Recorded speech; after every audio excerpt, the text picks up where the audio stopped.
আসসালামু আলাইকুম, নমস্কার বন্ধু সকল। আপনারা কেমন আছেন? আশা করি বহুতই ভালো আছেন। আজকে এই যে নানা কি কইবো আমরা, নানা কি কইবা?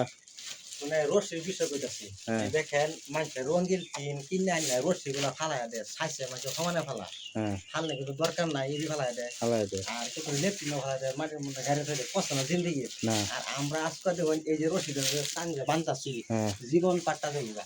নাইলনের রশি এখানে হেবা থাকে, এবার নাইলন রশি লাগে না। নাইলনের কোম্পানি বন্ধ করে দেন কেরালা।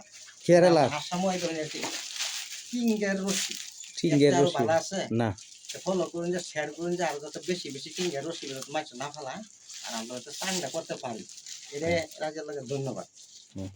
আর আইনারাও কোন যে কমেন্টের মধ্যে যায় না এটা রশি আর সাং টাং পাচ্ছুন না। এক নম্বর রশি নারকেল রশি আজকে থেকে বাদ। আর এটা কাগজদার সাং টাং পাচ্ছুন না নাই। আর কাগজের সাং টাং ভাবছেন কি নাই এটাও কমেনো জানাই দিবেন। আর আজকাল তো হইলে যে সারা সাং ভাড়া বানতাছি প্লাস্টিক রশি দেয়। আচ্ছা ঠিক আছে। আর দ্বিতীয় প্লাস্টিক রশি আনলে ভালো লাগে না যে বস্তা করে ধরে দিতে লাগে আমরা খবর দিলে আমরা কি আনবান খাই হ্যাঁ হ্যাঁ ইনশাআল্লাহ। ইনশাআল্লাহ। আশিকুল কিছু কইবা?